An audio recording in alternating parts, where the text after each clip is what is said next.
Homer's Odyssey is called the greatest story ever told. A hero, a journey, a homecoming. But strip away 3,000 years of mythology, and what you find is a story about a man who spent 10 years lying, cheating, abandoning his men to die, sleeping with goddesses while his wife waited, and massacring an entire room of people the moment he got home. Christopher Nolan just spent $250 million making it into a film, and the real story is darker than anything in his version.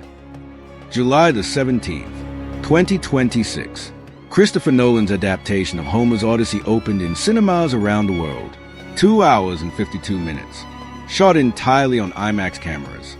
A budget of $250 million. Matt Damon as Odysseus. Tom Holland as his son Telemachus. Anne Hathaway as his wife Penelope. Zendaya as the goddess Athena herself. And audiences around the world watching a story that is approximately 3,000 years old. And wondering, as audiences have wondered for 3,000 years, whether Odysseus was a hero, or something rather more complicated. Because here is what Nolan's film does not show you. Homer's Odyssey, the actual text, is not a straightforward hero's journey. It is a story about a man of extraordinary intelligence, who uses that intelligence primarily to deceive, who watches his men die one by one through decisions he makes, who spends 7 years as a willing lover of a goddess while his wife waits, who returns home and commits what can only be described as a massacre, and who is, depending on your perspective, either the greatest hero in Western literature or one of its most morally troubling protagonists. This video is not a review of Christopher Nolan's film. It is something more interesting. It is the story behind the story, the history behind the myth, the dark truth about who Homer was, what the Odyssey actually says, and why. 3,000 years later, it is still the story that every other story is measured against. We are going in deep, into the Bronze Age, into the archaeology, into the text itself, and into the darkness that makes this the greatest story ever told. Welcome to Vale of Europa, and welcome to the Odyssey. But before we can understand the Odyssey, we must understand the world it came from. A world so violent, so strange, so utterly different from our own that Homer's audience would have recognized everything in it, including details that modern readers find deeply disturbing. Because the Bronze Age world of the Odyssey was not a noble age of heroes. It was something far darker. The Odyssey is set in the aftermath of the Trojan War, a war that lasted, according to Homer, 10 years, and that war itself grew from the world of the late Bronze Age, approximately 1200 to 1100 BC. A world that modern archaeology has been revealing piece by piece for the last century and a half. And what the archaeology shows is not what most people expect. The late Bronze Age Mediterranean was not a collection of isolated primitive tribes. It was a sophisticated, interconnected world of trade and diplomacy. The great powers of the era, Egypt under Ramesses II, the Hittite Empire in Anatolia, Mycenaean Greece, the Kingdom of Ugarit in Syria, were in constant contact, trading goods, exchanging ambassadors, writing letters. Some of those letters survive. The Amarna letters, diplomatic correspondence between the great kings of the Bronze Age, in which they address each other as brothers, argue about trade, complain about late deliveries of gold. They are extraordinarily human. The Mycenaean Greeks, the people Homer wrote about, were wealthy, sophisticated. Their palaces at Mycenae, Tiryns, Pylos, and Athens were enormous. Their kings wore gold. Their warriors wore elaborate bronze armor. And they participated fully in the Bronze Age international system of trade. Trading grain, trading olive oil, trading wine, trading slaves. Because this is the detail that modern retellings of Homer always soften. The Bronze Age world of the Odyssey was built on slavery. Odysseus himself owned slaves. His faithful swineherd Eumaeus was captured as a child, bought, and raised in Odysseus's household. The faithful servants who help Odysseus on his return are slaves, and the unfaithful ones, the serving women who slept with the suitors, are executed at the end of the poem, hanged, a dozen of them, by Odysseus's son Telemachus, because they had been used by men they had no power to refuse. And this is barely noticed in most retellings, because the Bronze Age world that produced the Odyssey regarded this as entirely normal. The other detail that modern retellings struggle with is the violence. The Odyssey is a violent text, not gratuitously. but unflinchingly. Men are killed, in detail. The killing of the suitors at the end of the poem, what Nolan's film depicts as a triumphant homecoming, is a massacre. Over 100 men, killed in a sealed hall, with arrows, with swords, with spears. And afterwards, the bodies are piled in the courtyard, and the serving women who had slept with them are made to carry the bodies out, before being hanged. This is not a story with a clean ending. It never was. And understanding why requires understanding not just the Bronze Age, but the man, or perhaps a tradition, that gave us the Odyssey, Homer, or whoever Homer was. Because the question of who Homer actually was is one of the great unresolved debates in all of scholarship. And the answer, or rather the answers, reveal something extraordinary about how the Odyssey was created, and why it has survived 3,000 years when almost everything else from its era has been lost. Homer. The name conjures a specific image, a blind old poet, sitting somewhere in ancient Greece, composing two of the greatest works in Western literature, the Iliad and the Odyssey. There is only one problem with this image. We have almost no reliable information about Homer. Almost none. 7 cities in the ancient world claim to be his birthplace, including Chios, Smyrna, and Colophon. Ancient biographies of Homer exist, but they were written centuries after his supposed lifetime, and they contradict each other on almost every detail. Even in antiquity, the question of Homer's identity was contested. The ancient scholar Aristarchus of Samothrace, who lived in the 3rd century BC, produced what we might call the first critical edition of Homer. He questioned whether the Iliad and the Odyssey were by the same author at all. And this question, which scholars call the Homeric question, has been debated ever since. The modern scholarly consensus, developed over the last 2 centuries, is something far more interesting than a single blind poet. The Iliad and the Odyssey are the product of what scholars call the oral tradition. 4 centuries, possibly for 1,000 years, before the poems were written down, they existed as living performances, sung by professional bards called aoidoi, at the courts of Bronze Age kings, at religious festivals, at funeral games. These bards did not memorize fixed texts. They memorized formulas, repeated phrases that could be combined and recombined to tell the story. The wine-dark sea, the rose-fingered dawn, Pallas Athena, daughter of Zeus, gray-eyed Athena. These are not decorative flourishes. They are the building blocks of an oral tradition, phrases of specific metrical length that could be slotted into the hexameter line, the poetic meter of Homeric epic. The American scholar Milman Perry, working in the 1920s and 1930s, demonstrated this conclusively by studying living oral poets in Yugoslavia who compose in a similar tradition.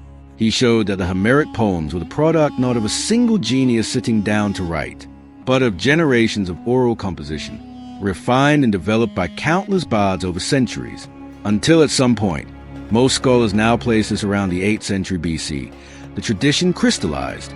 Someone, or some group of people, wrote it down, or had it written down, and the name attached to this crystallization was Homer, whether Homer was a specific individual, perhaps a great synthesizing genius who gave the tradition its final shape, or simply the name the tradition gave itself. We do not know. What we do know is that the poems themselves contain layers, some material that is genuinely Bronze Age in its detail, bronze weapons, bronze armor, palace architecture that matches what archaeologists have found at Mycenae, and other material that is clearly from the poet's own era. The 8th century BC, iron tools, different social arrangements, different political structures. The Odyssey is a palimpsest, a text written over a text written over a text. 3,000 years of human storytelling compressed into 24 books. And it is precisely this layering, this depth, this accumulation of human experience over centuries of retelling that gives the Odyssey its extraordinary power. But it also means that reading the Odyssey requires reading it in layers. The surface narrative, the Bronze Age reality beneath it, the 8th century BC context in which it was written down, and the 3,000 years of interpretation that have accumulated on top of it. All of these layers are present in Nolan's film, whether he intended them or not. And understanding them transforms the story into something far richer and far darker than a simple hero's journey. Because before we get to Odysseus' journey home, we need to understand where he came from. and why he was at Troy in the first place. Because the story of the Trojan War, the war that Homer actually wrote about in the Iliad, which precedes the Odyssey, is itself a story full of darkness, betrayal, and decisions that modern readers find extraordinarily difficult to accept. The Trojan War began, according to Homer, with a wedding, and a goddess who was not invited to it, Eris, the goddess of discord, who threw a golden apple into the festivities, inscribed with the words, "For the fairest."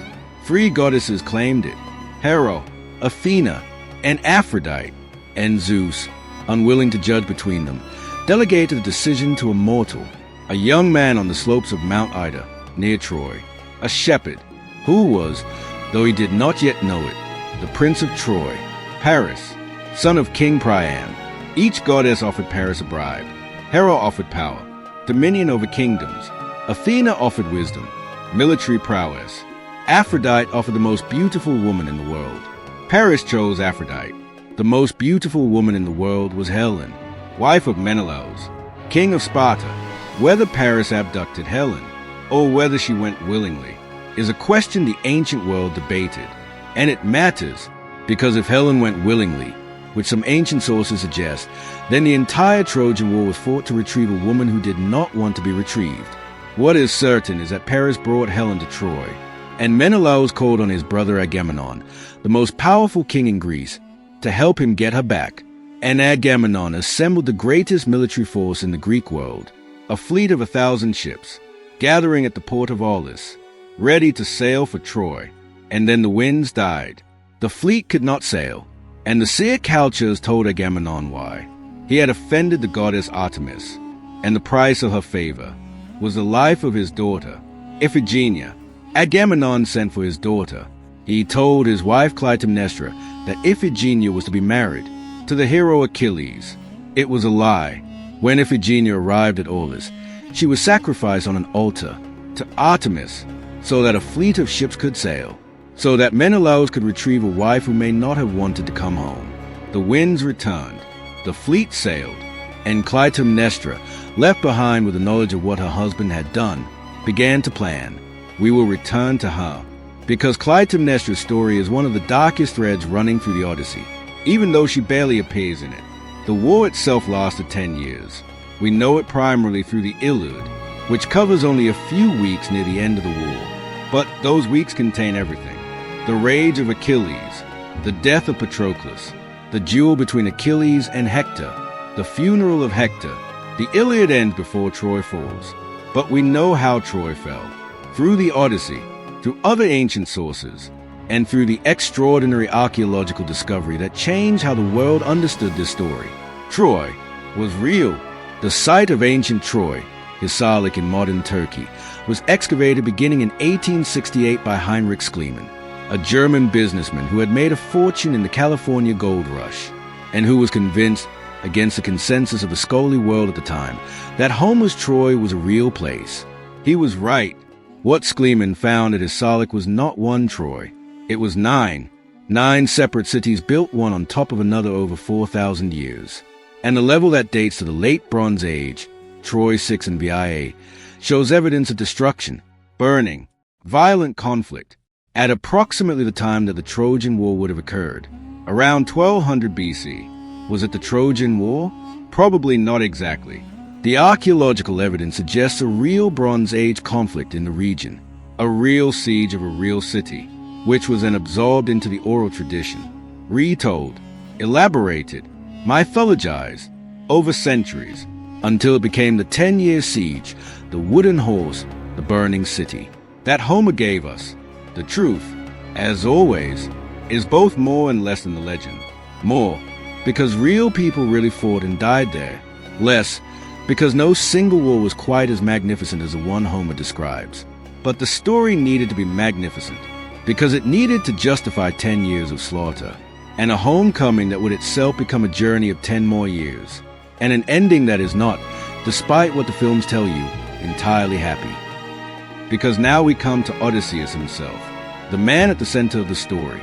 And the first thing to understand about Odysseus is that the Greeks themselves were not entirely sure what to make of him. He was admired, he was feared, he was distrusted, and in some traditions, He was despised. He was, in other words, not a simple hero. He was something far more interesting and far more disturbing. Odysseus is a hero of the Odyssey, but he is a very specific kind of hero. The Greeks had a word for what Odysseus was: polytropos, men turning, or, in a more literal translation, of many twists and turns. The very first line of the Odyssey introduces him this way: "Tell me, Muse, of the man of many twists and turns." This is not a simple description. It is a warning. Odysseus is not Achilles. Achilles is a hero of the Iliad. Fast, terrifyingly strong, acting always on impulse. Direct, burning. Odysseus is his opposite. Clever, patient, indirect. A man who achieves his goals not through strength but through intelligence, through deception, through lies. He is the man who invented the Trojan horse, the greatest trick in the history of warfare, a hollow wooden horse filled with Greek soldiers, left outside the walls of Troy, with a false story that it was a sacred offering to Athena. The Trojans debated. Some wanted to burn it. Cassandra, the prophetess who was never believed, warned them. The priest Laocoon threw a spear at it, but the majority voted to bring it inside. And in the middle of the night, the Greek soldiers climbed out, opened the city gates, and the Greek army entered, and Troy burned. This was Odysseus' greatest achievement. Not physical courage, not strength, but cunning. And this cunning runs through the entire Odyssey. Odysseus survives not because he is the strongest man. He almost never is. He survived because he is the cleverest, and because he lies, constantly, compulsively, to almost everyone he meets. When he arrives on Ithaca after 20 years away, he lies to the first person he encounters, the goddess Athena herself, who is disguised as a shepherd boy. He invents an elaborate false identity, a cretin, a man who has killed someone, a man on the run, and Athena, delighted, reveals herself and tells him that she loves him precisely because he lies so well. This is not incidental to the story. It is the point of the story.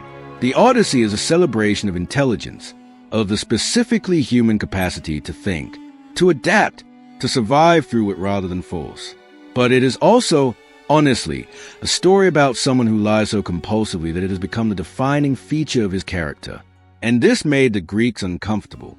In later tradition, in the tragedies of Sophocles and Euripides, Odysseus is often a villain, manipulative, cold, willing to destroy others for his own advantage.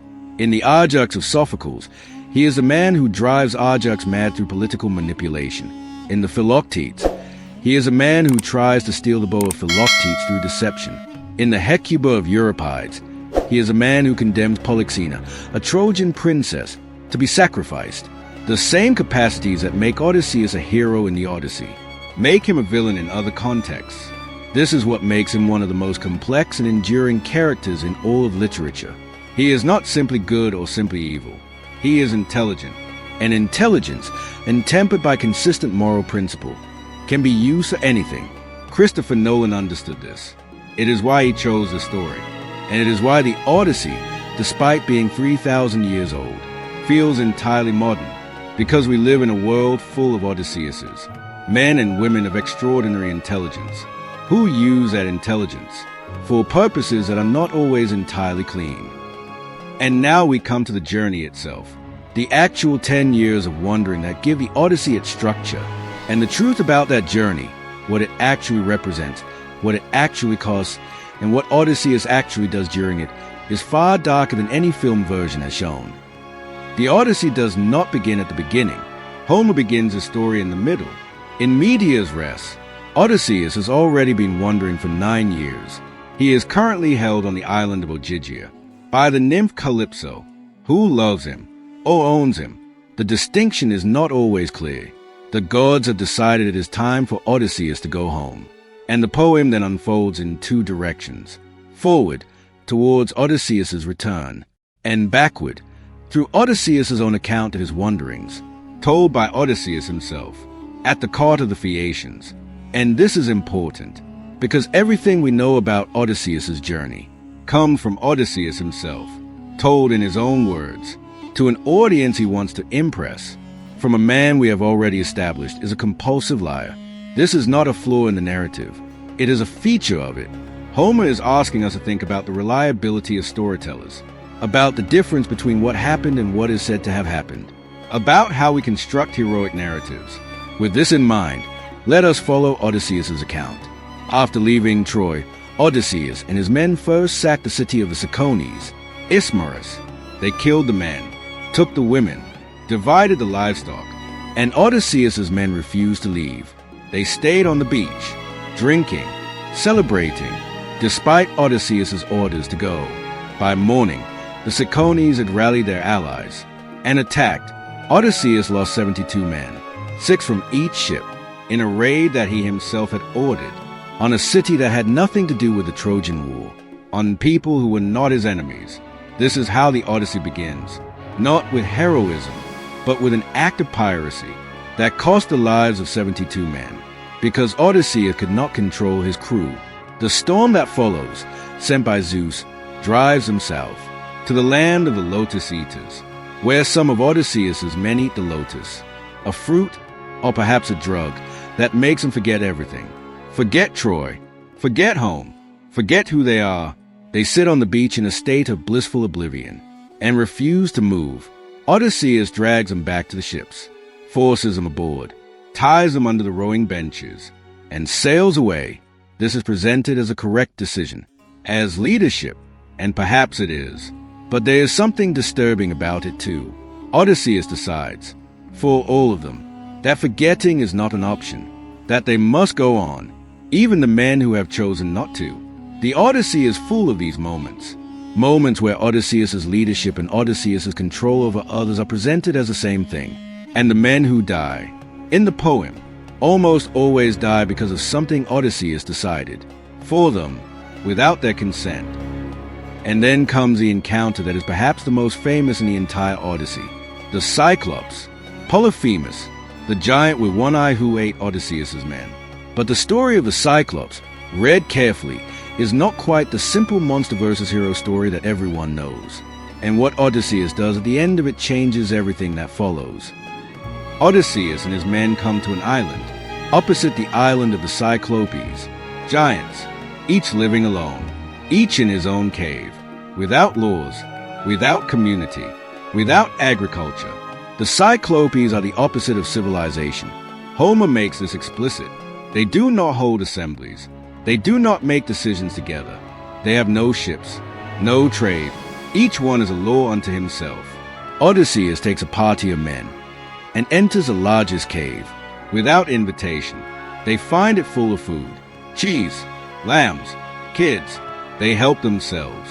When the Cyclops, Polyphemus, returns and discovers them, Odysseus asks for hospitality, the sacred Greek custom of Xene, the obligation of a host to treat guests with respect, and of guests to behave appropriately. Polyphemus asks where Odysseus' ship is, and Odysseus lies. He says it was wrecked, and Polyphemus, who does not care about Xene, who does not recognize Zeus as a protector of guests, grabs 2 of Odysseus' men, dashes their brains out against the cave floor, and eats them for breakfast. Odysseus has a sword. His first impulse is to kill Polyphemus immediately, but he stops himself, because if he kills Polyphemus, they will be trapped in the cave, unable to move the stone that blocks the entrance. So Odysseus waits, and plans. He finds a large wooden stake, sharpens it, hardens the tip in the fire. When Polyphemus returns and eats 2 more men, Odysseus offers him wine. Polyphemus asks his name, and Odysseus tells him, "Nobody. My name is Nobody." The Cyclops drinks, falls asleep, and Odysseus drives the sharpened stake into his eye. Polyphemus screams. His neighbors come. "What's wrong? Is anyone hurting you?" "Nobody is hurting me," screams Polyphemus. "Nobody is killing me." And his neighbors, concluding that if nobody is hurting him, he must be suffering from illness sent by the gods, go back to sleep. Odysseus and his men escape the next morning by hiding under the bellies of Polyphemus' enormous rams as they go out to pasture. It is one of the great moments in all of literature. A perfect story. Clever, thrilling, satisfying. But then Odysseus does something that changes everything. As they row away from the island, his men safely aboard. The immediate danger past, Odysseus shouts back at Polyphemus, insults him, taunts him, and then, despite his men begging him to stop, tells him his real name. If anyone asks who blinded you, tell them it was Odysseus, son of Lates, from Ithaca. And Polyphemus prays to his father, Poseidon, god of the sea, to curse Odysseus, to ensure that if he must reach home, he reaches home late, alone, after losing all his companions, to find misery waiting for him. Poseidon hears the prayer, and the rest of the Odyssey is, in one sense, the consequence of this single moment, of Odysseus' inability to resist, after he has won, after he is safe, his need to be known, to be acknowledged, to have his name attached to what he has done. He was nobody, and that was unbearable. For a man whose entire identity is his cleverness, his name, his reputation, the anonymity that saved his life was also a kind of annihilation, and he could not endure it. This is a human heart of the Cyclops episode, not the blinding, but the moment afterwards, when Odysseus, having already won, risks everything, because he needs to be seen. And the consequences come immediately, because next comes Aeolus, who gives Odysseus the winds in a bag. And what Odysseus' men do with that bag tells us everything about the difference between what Odysseus knows and what he tells the people who depend on him. Aeolus, the keeper of the winds, gives Odysseus a gift, a bag made of oxhide, containing all the winds that could blow them off course, leaving only the west wind free, to blow them straight home. Ithaca is within sight. They are close enough to see the fires on the shore. And Odysseus, who has been awake for days, steering the ship himself, falls asleep. His men, convinced the bag contains treasure, convinced Odysseus is hiding gold from them, open it, and the winds rush out, and drive the fleet back, all the way back, to Aeolus, who refuses to help again, because clearly, he says, the gods hate you, and I will not fight the gods. Here is the detail that most versions skip. Odysseus never told his men what was in the bag. He kept the secret, presumably to prevent exactly this from happening. But in keeping the secret, he created the conditions for it. His men did not trust him, because he did not trust them, and so they nearly made it home, and did not. The fleet then arrives at the land of the Laestrygonians, giants, but not like Polyphemus. These giants have a city, a queen, a king.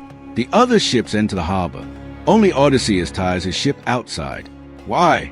Homer does not explain. Instinct, experience, the instinct of a man who trusts nothing. The Laestrygonians attack. They hurl rocks.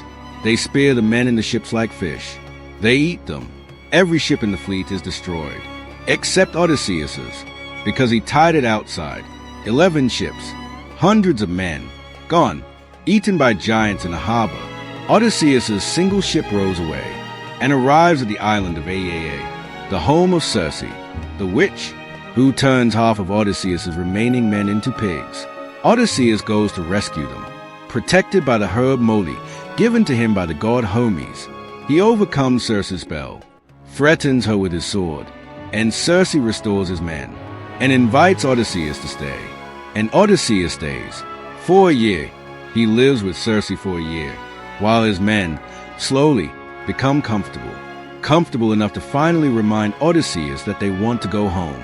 He seems to have forgotten. When Circe finally tells him how to get home, she tells him he must first visit the land of the dead, and consult the prophet Tiresias.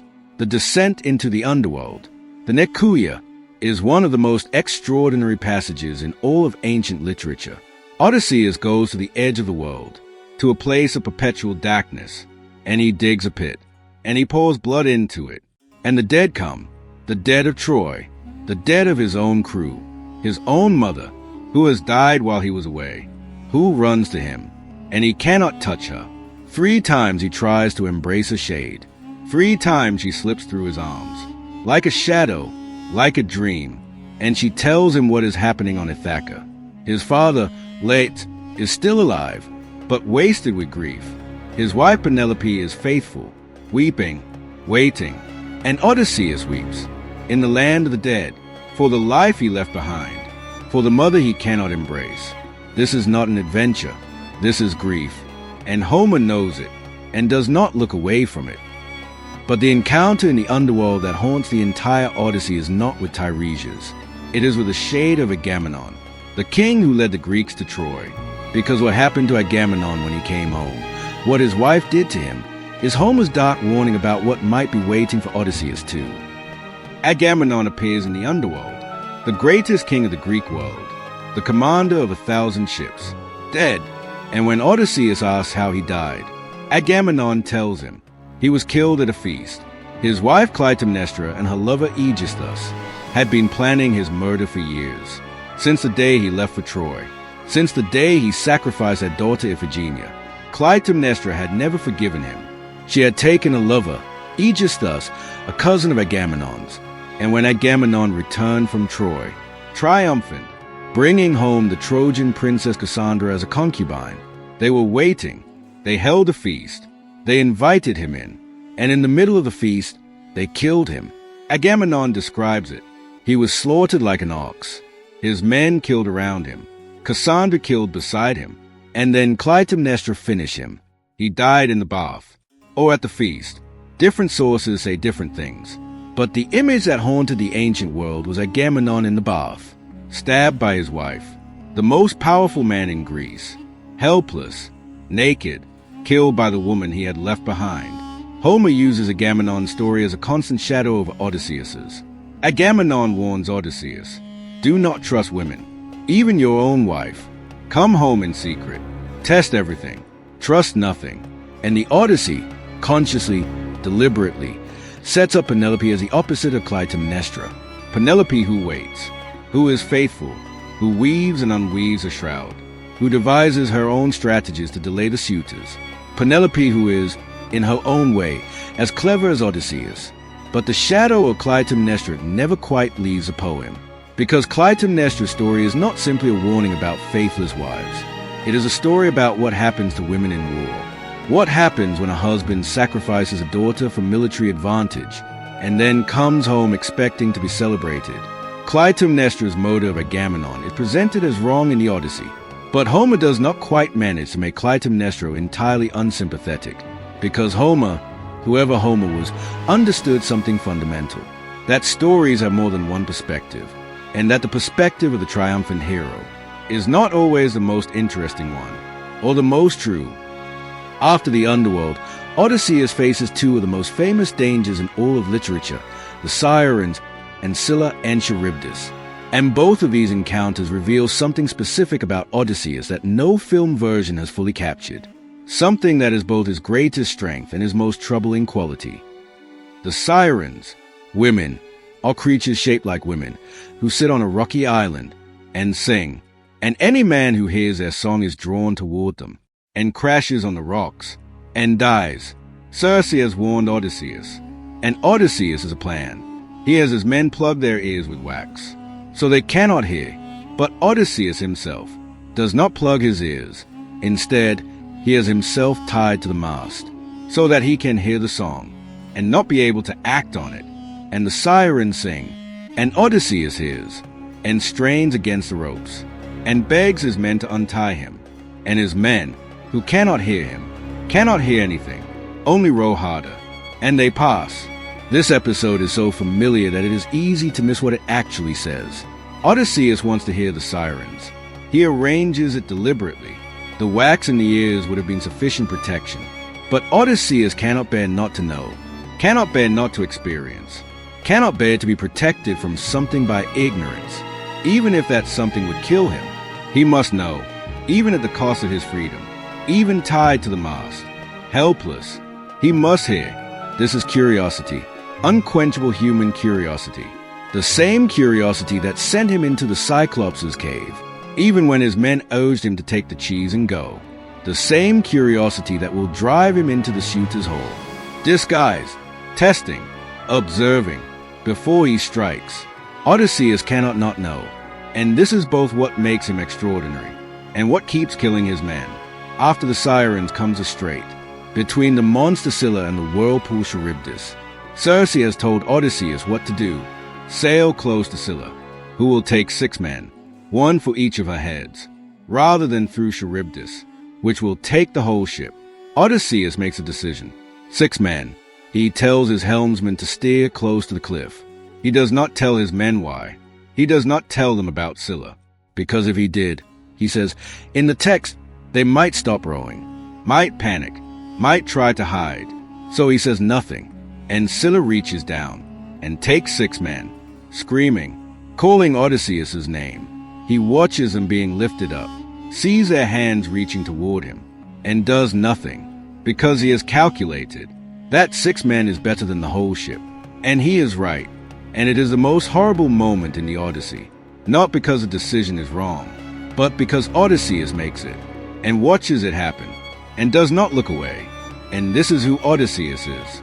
He is a man who can make the calculation, who can choose 6 men over 12, who can sacrifice a few to save the many, and live with it. That is extraordinary. That is leadership. That is also something that we recognize from every leader who has ever sent men to die for a larger purpose. And the question Homer asks, without quite stating it, is whether we admire that, or whether we are disturbed by it, or whether we can hold both feelings at once. The answer, for 3,000 years, has been both. And then comes the episode that costs Odysseus everything, the island of the sun god Helios, and the decision his men make against his explicit orders that results in the death of every last one of them. And the question of whether Odysseus bears responsibility for what happened is one that Homer poses very carefully and does not fully answer. After the Strait of Scylla and Charybdis, the surviving crew arrives at the island of Phoenicia, the island of the sun god Helios, where his sacred cattle graze. Beautiful, immortal, never to be touched, Tiresias has warned Odysseus. Circe has warned Odysseus. Do not touch the cattle of the sun. If you touch them, you will lose everything. Your ship, your men, and if you yourself survive, you will return home late, alone, to misery. Odysseus makes his men swear an oath, not to touch the cattle. They swear, and then the winds change, and they are trapped on the island for a month. Their food runs out. They are starving. Odysseus goes inland to pray, and falls asleep. And while he sleeps, his men make a decision. Better to die quickly by the anger of the gods than slowly by starvation. They kill the cattle. They eat. Odysseus comes back and finds them. There is nothing he can do. The deed is done. When the winds finally allow them to sail, Zeus sends a storm. The mast comes down, kills the helmsman. A thunderbolt strikes the ship. It breaks apart. Odysseus clings to the mast and watches his men drown. Every single one. He floats for 9 days and washes up on Ogygia, on Calypso's island, alone, exactly as Tiresias predicted. This is the darkest episode in the Odyssey, not because of the violence, but because of the question it raises, and doesn't answer. Was this Odysseus' fault? He warned them. He made them swear. He prayed while they ate. By the narrative logic of the Odyssey, the men are responsible for their own deaths. They broke a sacred oath. They offended a god. They were punished. But he chose to stop at that island when Circe told him not to. When Tiresias told him the consequences, he stopped anyway because his men were tired, because he wanted to rest, because he calculated that if he made them swear, it would be all right. And it was not all right, and they all died. Odysseus alone survived, and he tells the story himself. At the Phaeacians' court, with himself as a protagonist, who did everything right, whose men did everything wrong. Remember, he is a compulsive liar. The story might be true. It might be a version of the truth. It might be the version that best preserves his reputation. Homer does not tell us, and that silence is louder than anything else in the poem. After losing all his men, Odysseus spends 7 years with the goddess Calypso. 7 years, not as a prisoner, not exactly, but not as a free man either. And what happens on that island, and how Odysseus eventually leaves it, raises questions about power and consent that the ancient world understood differently from us, but that we cannot ignore. Calypso, her name means concealer, or she who conceals. She is a nymph, a minor goddess, who lives on Ogygia, an island so remote that even the gods rarely visit. She finds Odysseus, shipwrecked, alone, the last survivor, and she takes him in. She feeds him, she clothes him, she loves him, or she possesses him. The text of the Odyssey is careful about this.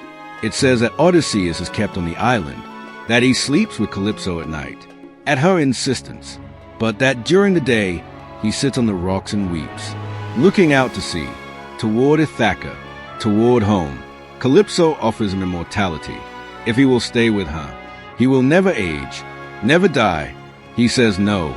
He chooses mortality, and Penelope, over eternal life, and a goddess.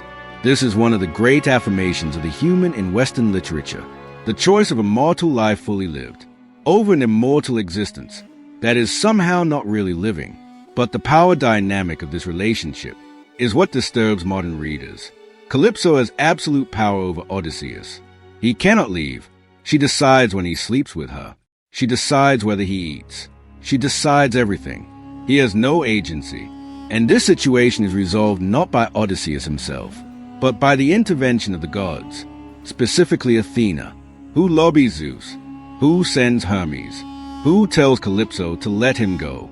And Calypso, furious, does. She helps him build a raft. She gives him provisions, and she sends him away, with a speech that is one of the most interesting in the poem.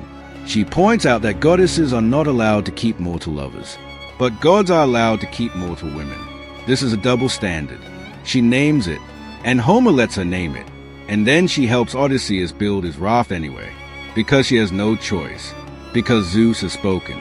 Even gods, even minor goddesses, must obey, and Odysseus sails away, and Poseidon sends a storm, and Odysseus almost drowns, and is saved by a sea nymph, and washes up on the island of the Phaeacians, where a princess finds him, Nausicaa, beautiful, who brings him to her father's court, where Odysseus tells his story, the story we have been following, and the Phaeacians give him a ship, and he finally, after 20 years, returns to Ithaca. And now we come to the homecoming, the part of the story that every film treats as a triumphant conclusion. But the homecoming in Homer's Odyssey is one of the most complex, morally troubling, and carefully constructed sequences in all of ancient literature. Because what Odysseus does when he gets home is not simply heroic. It is something that Homer himself seems to regard with a kind of ambivalence, and that ambivalence is the key to understanding the entire poem. Odysseus arrives on Ithaca, alone, in disguise. Athena transforms him into an old beggar. He goes first to the hut of Eumaeus, his faithful swineherd, who was a slave, who does not recognize him, and who nevertheless treats him with kindness, with the hospitality, xene, that Polyphemus denied. He then reveals himself to his son Telemachus, who has spent the entire poem growing up, searching for his father, learning what it means to be a man, learning, specifically, what it means to be his father's son. The reunion between Odysseus and Telemachus is one of the most moving scenes in the poem. But then Odysseus returns to his own house, in disguise, and watches. The suitors are there, over 100 of them, princes from Ithaca and the surrounding islands, who have been in Odysseus's house for years, eating his food, drinking his wine, competing for Penelope's hand, assuming Odysseus is dead, assuming whoever marries Penelope will inherit Ithaca. They treat the disguised Odysseus with contempt. They mock him, throw food at him. Some threaten him with violence. And Odysseus observes and plans. He is recognized by two people, his old nurse Eurycleia, who recognizes a scar on his leg while washing his feet. He silences her, and his old dog Argus, who has waited 20 years, and recognizes his master immediately, and dies at that moment, having waited, having seen, in what is perhaps the most heartbreaking detail in all of ancient literature, a dog who waited 20 years, and got one moment, and then was done. Penelope sets up the contest. Whoever can string Odysseus's great bow, and shoot an arrow through 12 axe heads arranged in a line, shall have her hand. The suitors try. None can string the bow. Odysseus, still in disguise, asks to try, and he strings it, effortlessly, and sends a first arrow through all 12 axe heads. And then he turns and shoots the leading suitor, Antinous, through the throat as he is lifting a cup to drink. And the doors are locked, and the massacre begins.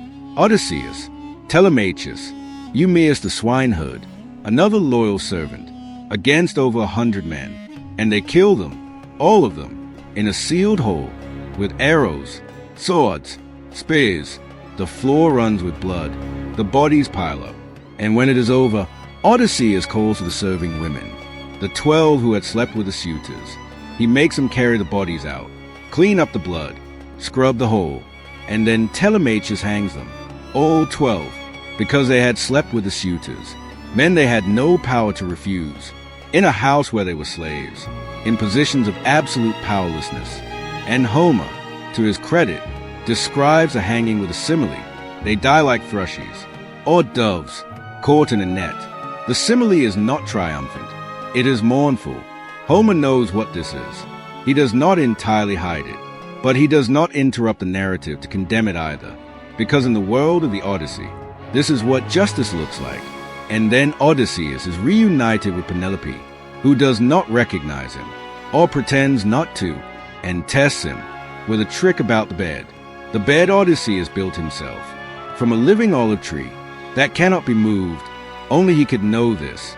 And when he tells her, she weeps and runs to him.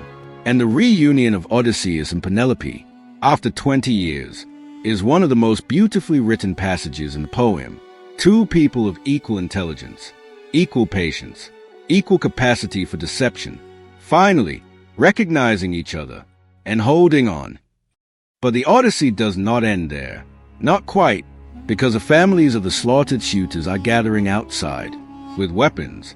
And Odysseus, finally home, finally reunited with his wife, is about to face yet another war. And what happens next, and how Homer chooses to resolve it, tells us something profound about what the Odyssey is ultimately about. The families of the suitors gather, armed, ready to take vengeance. Over 100 men dead, their sons, their brothers, their fathers, and Odysseus, with Telemachus and 2 loyal servants, is preparing to fight them. Again, another battle, another massacre, and Athena intervenes. She stops the fighting. She imposes peace. By divine fiat, the families of the suitors agree, reluctantly, to let it go, and Odysseus is home, truly home. The Odyssey ends, but Homer, or the tradition he represents, knew that the story did not end there. There is another prophecy, from Tiresias. In the underworld, Odysseus must take an oar and travel inland until he reaches a people who have never seen the sea, who do not know what an oar is, who think it is a winnowing fan. There he must plant the oar in the ground and make sacrifice to Poseidon, and only then will the god's anger be appeased. Odysseus, in other words, cannot rest, even when he is home, even when the fighting is over. He must journey again, inward this time, toward the people who have never seen what he has seen, toward a world without the sea, without war, without all of it. The unending restlessness of Odysseus is the unending restlessness of the human mind that cannot be satisfied, that always needs to know what is over the next horizon, that always needs one more journey, one more test, one more answer. This is why the Odyssey has lasted 3,000 years. Not because it tells us a simple story about a hero who overcomes obstacles, but because it tells us the truth about what it is to be human. Clever, restless, capable of love and cruelty, of loyalty and deception, of extraordinary endurance and extraordinary selfishness, in the same person. At the same time, Christopher Nolan spent $250 million shooting entirely on IMAX, on location in Greece, Italy, Morocco, Iceland, Scotland, to tell this story, because this story, after 3,000 years, still needs to be told, still contains truths that we have not finished with, still asks questions we have not answered. Who are we when everything is stripped away, when we are nobody, when we are at sea, when we are alone, when we have been gone so long, that the world has stopped waiting, but hasn't, not quite. The answer Homer gives, after 24 books, After 10 years of war and 10 years of wandering, after 72 men lost at Isthmus and 12 ships lost to giants and 6 men lost to Scylla and the entire crew lost to their own hunger, is this: the journey is the thing, not the destination. The way home, not the home, and the man who arrives back is not the same man who left. And that is both the tragedy and the point. Homer's Odyssey was composed approximately 3,000 years ago, written down approximately 2,800 years ago, and it is still being adapted, still being debated, still being argued over, still making $250 million films, because it contains something that does not age: the recognition that human beings are complex, that heroes are flawed, that every journey costs something, that what we lose on the way home is part of the story, that intelligence without wisdom is dangerous, that loyalty is not simple, that the people who wait are as heroic as the people who wander.